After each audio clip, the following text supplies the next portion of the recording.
사랑합니다. 축복합니다. 사랑합니다. 축복합니다. 네, 사랑합니다. 축복합니다. 네, 여러분들 모두를 사랑합니다. 그리고 이 시간 여기에 모인 우리에게 하나님의 은혜가 충만하기를 축복합니다. 네, 여러분 우연이라는 말 다들 아시나요? 우연. 네, 우연이라는 말이 있습니다.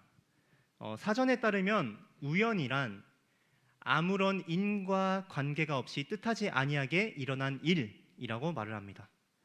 마치 어떤 원인 없이 멋대로 일어나는 것처럼 보이는 것을 우리는 우연이라고 말을 하는 것이죠. 우리가 이해할 수 없는 혹은 진짜 그냥 일어난 것처럼 보이는 일이 일어날 때 우리는 보통 우연히 일어났다라고 말을 하는 것입니다. 그런데 우리의 하루를 생각해 보면 당장 오늘 여러분들이 살아온 아침부터 지금 이 시간까지를 둘러볼 때 그때 우연이라는 일은 꽤 많았을 것입니다. 그리고 우리의 인생을 돌아보면 그 우연으로 삶이 결정되는 순간들이 꽤 많으실 것입니다. 자, 그렇다면 한 번 더 질문을 해봅시다. 이러한 우연들이 쌓이고 쌓여서 오늘 나의 삶이 되었는데 그렇다면 그 우연은 과연 진짜 우연일까요? 네, 무슨 말을 하시는지 모르실 수도 있겠는데 이러한 질문을 가지고 우리는 오늘 말씀에 나오는 요셉의 인생을 전체적으로 살펴보려고 합니다. 과연 요셉의 인생은 우연이었을까? 이 요셉의 본문을 통해서 여러 가지 은혜를 나눌 수도 있겠지만 오늘은 이 전체 다른 관점으로 요셉의 인생을 살펴보면서 그 안에서 하나님의 놀라우심과 그 은혜를 발견하는 우리 모두가 되기를 소망합니다. 자, 우리 요셉의 인생은 다들 많이 아실 것입니다. 성경 통독을 하시는 분들이나 다들 요셉은 많이 읽으셨기 때문에 간단하게 빠르게 넘어가 보도록 하겠습니다. 자, 먼저 요셉은 어떤 인물이었을까요? 요셉. 자, 먼저 요셉은 야곱의 12아들들 중 11번째 아들이었습니다. 그래서 요셉은 야곱이 사랑하는 아내인 라헬의 아들이었기 때문에 야곱의 특별한 사랑을 받았죠. 자, 이렇게 야곱이 하는 그 특별한 사랑은 다른 아들들에게는 편애로 다가왔던 것 같습니다. 그래서 창세기 37장을 전체적으로 살펴보면 요셉의 형들이 요셉을 얼마나 싫어했는지를 알 수가 있는 것이죠. 그리고 모두가 아시듯이 얼마만큼이나 싫어합니까? 죽이고자 마음을 먹을 정도로 싫어하게 되는 것입니다. 자, 아버지가 여러 아들들 중 한 아들만 편애한다면 정말 기분이 안 좋을 것 같습니다. 그런데 그것만으로는 막 죽이고 싶진 않겠죠. 형들은 대체 왜 그렇게 요셉을 싫어했을까요? 요셉이 어땠는지를 살펴보면은 먼저 그는 형들의 잘못을 아버지에게 바로 이르는 고자질쟁이였습니다. 물론 형들이 잘못한 것이긴 하지만 그 형들의 입장에서는 안 그래도 막 미워 죽겠는 동생이 자신의 잘못을 다 아버지한테 일러 바치는 그런 모습이 계속 요셉에게 나타나니까 얼마나 열이 받겠어요. 자, 그 다음으로 요셉은 엄청난 편애를 받았습니다. 자, 나중에 보면 그냥 편애를 받은 게 아니라 그냥 우리 아들 이러는 것이 아니라 요셉에게만 채색 옷을 입히는 그 정도로 편애를 하는 것이죠. 유대 사회에서 겉옷이라는 건요 굉장히 귀한 것이었습니다. 그런데 그 당시에 채색 옷, 여러 가지 염료를 입힌 겉옷은 더 얼마나 귀했겠어요. 그 당시에 채색 옷은 보통 왕족이나 부유한 사람들, 가문의 우두머리나 집안의 존귀한 사람들만이 입는 옷이 바로 채색 옷이었다는 것이죠. 그러니까 채색 옷은 다른 사람들과의 구별, 부유함, 특권이라는 것을 상징하는 옷이었다는 겁니다. 그런데 그런 옷을 다른 아들들은 다 안 입히고 요셉만 입히니 다른 아들들이 얼마나 많이 상처를 받고 시기를 했겠습니까? 자, 그리고 마지막 결정적인 것은요 요셉은 꿈쟁이였습니다. 그가 어떤 꿈을 꿨습니까? 형들의 단이 다 자기의 단에게 절하는 꿈, 또 해와 달과 11개의 별이 자신에게 절하는 꿈을 꾼 것이죠. 그리고 이러한 꿈들을 굳이 형들을 다 모아놓고 형님 와보세요 하면서 이 꿈 좀 들어봐요 하면서 다 말하는 것이죠. 누가 들어도 노골적으로 자신들이 요셉에게 절할 것이다, 어머니 아버지마저 요셉에게 절할 것이다 라는 그런 꿈으로 해석이 되는데 다 모여가지고 제 꿈 좀 들어보세요 하면서 다 말하는 것이죠.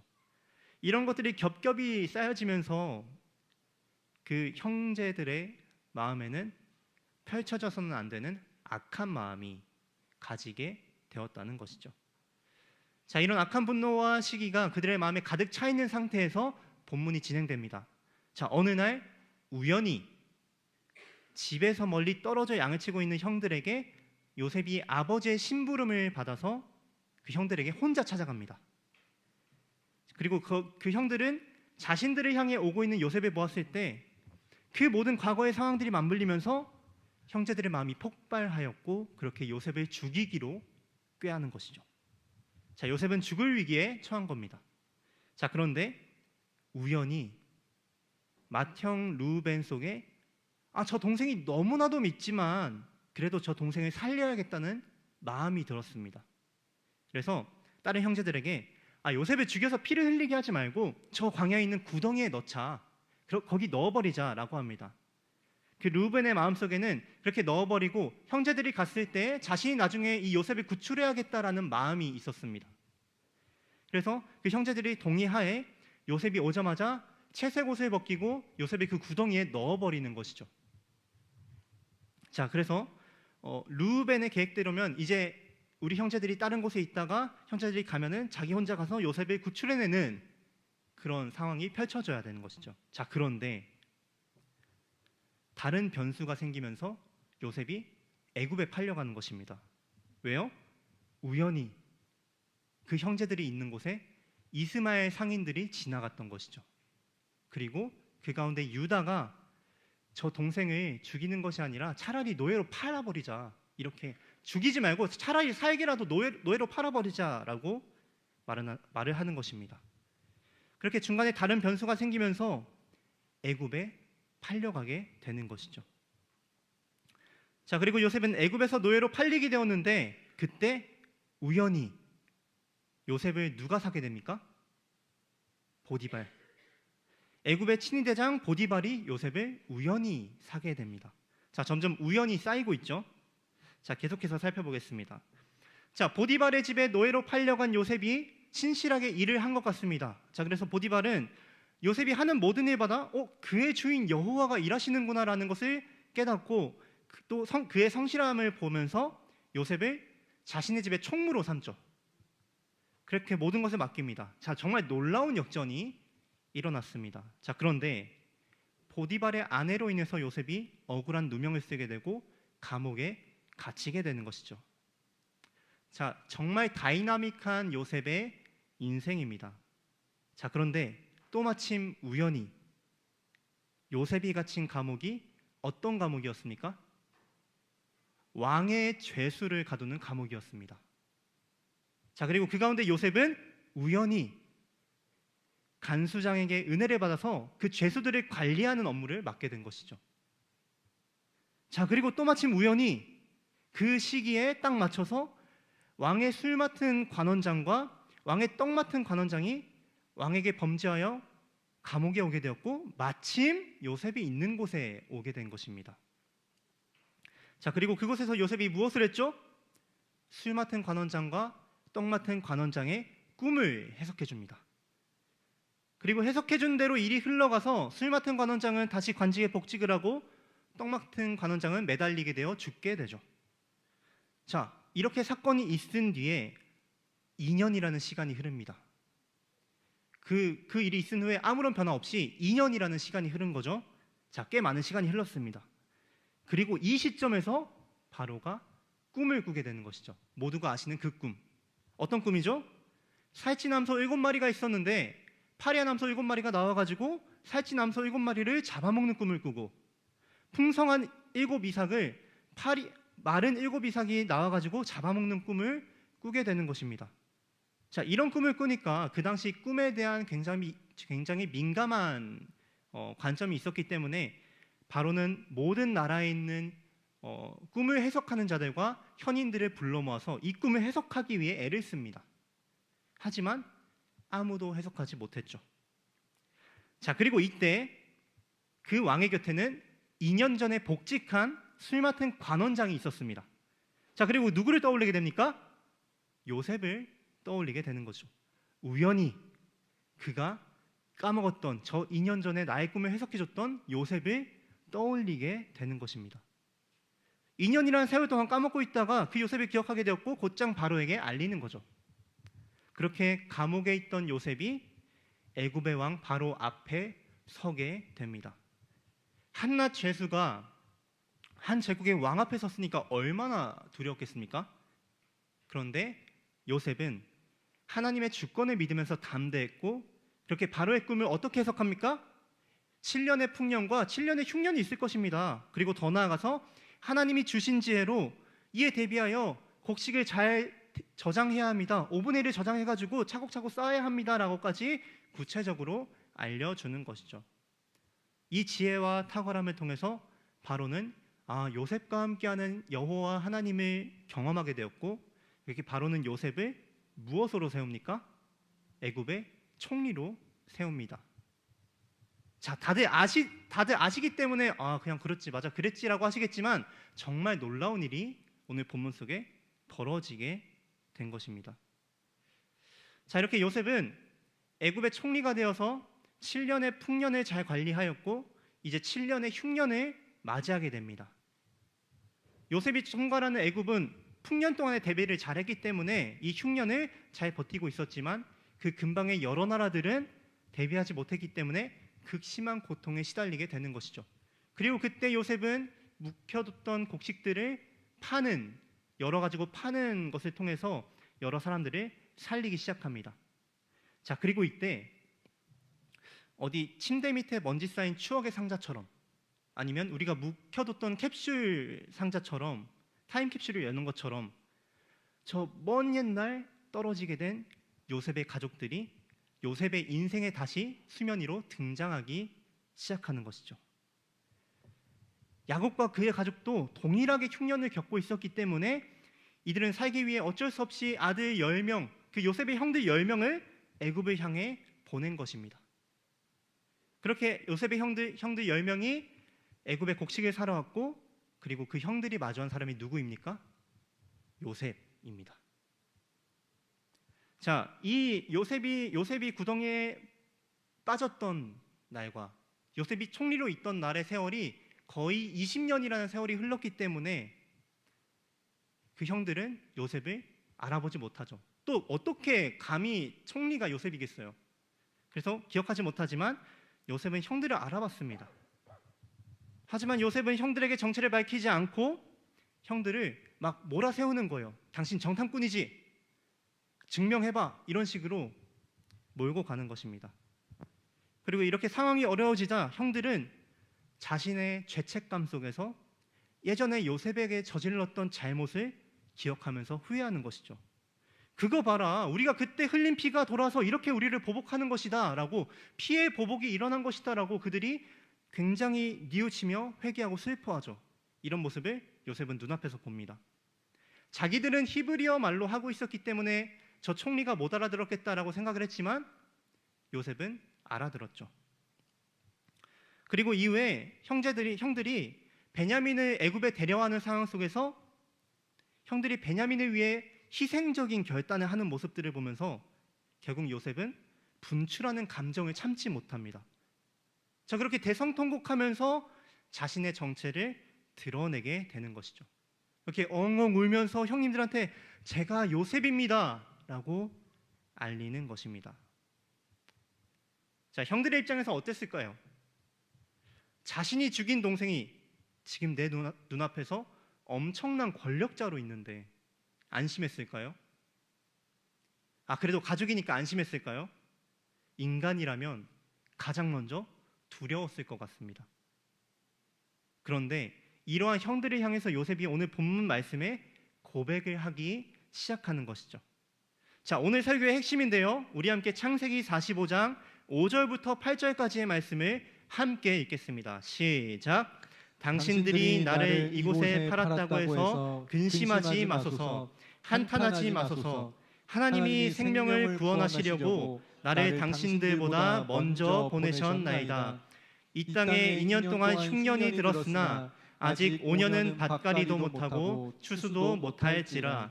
하나님이 큰 구원으로 당신들의 생명을 보존하고 당신들의 후손을 세상에 두시려고 나를 당신들보다 먼저 보내셨나니 그런즉 나를 이리로 보낸 이는 당신들이 아니요 하나님이시라. 하나님이 나를 바로에게 아버지로 삼으시고 그 온 집의 주로 삼으시며 애굽 온 땅의 통치자로 삼으셨나이다. 아멘. 네, 사랑하는 성도 여러분, 요셉은 지금 자신을 죽이려 했던, 아니 어쩌면 마음속으로는 이미 자신을 죽였던 그 형들 앞에서 지금 자신이 걸어온 모든 과정을 무엇이라고 고백하고 있습니까? 하나님이 하셨다라고 말합니다. 그 모든 과정은 당신들이 한 것이 아니라 하나님이 하셨다라고 고백하는 것이죠. 여러분, 지금 여기서 나타나는 이 요셉의 고백을 무엇이라고 표현하냐면요, 하나님의 섭리라고 표현을 할 수 있습니다. 하나님의 섭리. 요셉의 고백 속에서 하나님께서 모든 것을 주관하시며 자신의 삶 속에서 일하셨다고 하는 것을 하나님께서 섭리하셨다라고 말을 하는 것이죠. 요셉의 인생을 쭉 돌아보면 계속해서 제가 고의적으로 강조했듯이 일반적으로 보면 우연히 벌어진 일들 투성입니다. 우연히 죽을 위기에 처했고, 우연히 애굽으로 가는 이스마엘 상인들이 지나감으로 노예로 팔리게 되었고, 그 가운데 우연히 친위대장 보디발의 집에 팔리게 되었고, 그런데 우연히 왕의 술과 빵 맡은 관원들을 만나서 꿈을 해석해 주었고, 그런 과정들을 거침으로써 바로 앞에 서게 되었고, 그 꿈을 해석해 줌으로써 총리가 된 것이죠. 그리고 지금 그 애굽의 총리로서 형들을 만난 것이죠. 누군가는 우연히 이런 일들이 벌어졌다고 주장할 수 있습니다. 그리고 또 누군가는 그 모든 우연들을 내가 했어, 내가 그 일들 한 거야 라고 주장하기 때문에 가능했다고 말을 할 수도 있을 것입니다. 하지만 하나님의 주권을 믿는 신자는, 그리스도인은 이 모든 것들을 무엇이라고 고백합니까? 하나님의 섭리라고 고백한다는 것입니다. 사랑하는 성도 여러분, 오늘 본문 속 요셉만 이 하나님의 섭리 가운데 살아가는 것이 아닙니다. 여기 있는 우리 모두가 놀라운 하나님의 섭리 가운데 살아가고 있습니다. 우리는 우연이 아니라 섭리로 살아가는 줄로 믿습니다. 저도 이렇게 설교를 준비하면서 저의 삶을 쭉 돌아보았습니다. 나의 삶이 어떠한가.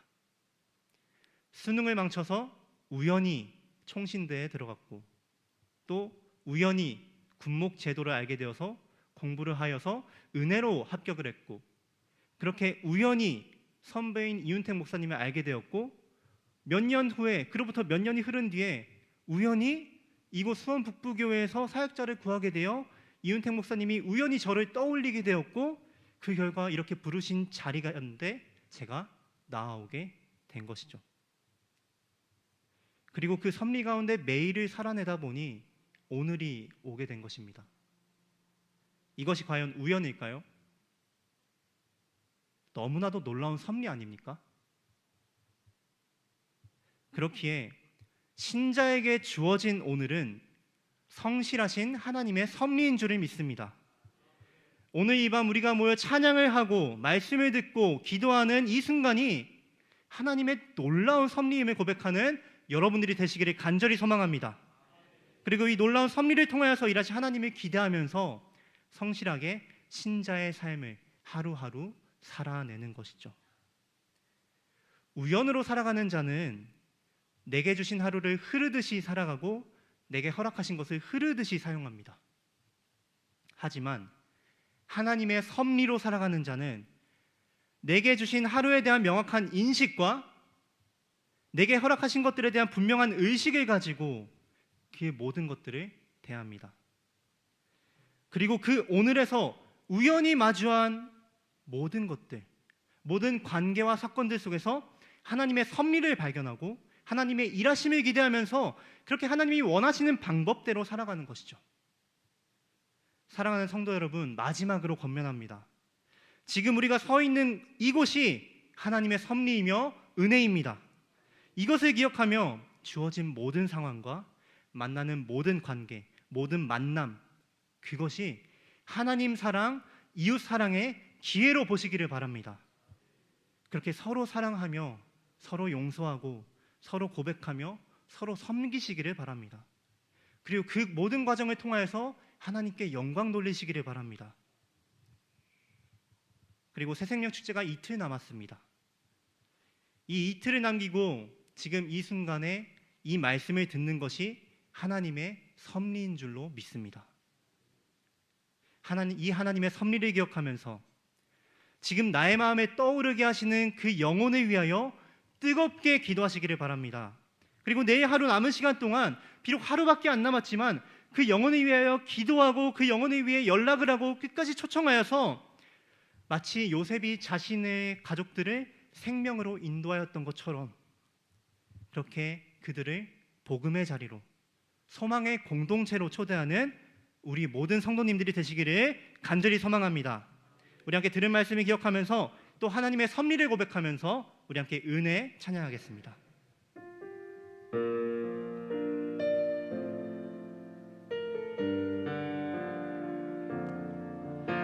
우리의 마음을 담아서 하나님의 섭리를 고백하며 찬양하겠습니다. 내가 누려왔던 모든 것들이, 내가 누려왔던 모든 것들이, 내가 지나왔던 모든 시간이, 내가 걸어왔던 모든 순간이 당연한 것 아니라 은혜였소. 아침 해가 뜨고 저녁에 노을, 봄의 꽃향기와 가을의 열매, 변하는 계절의 모든 순간이 당연한 것 아니라. 우리 함께 2절 고백합니다. 내가 이 땅에 태어나 사는 것,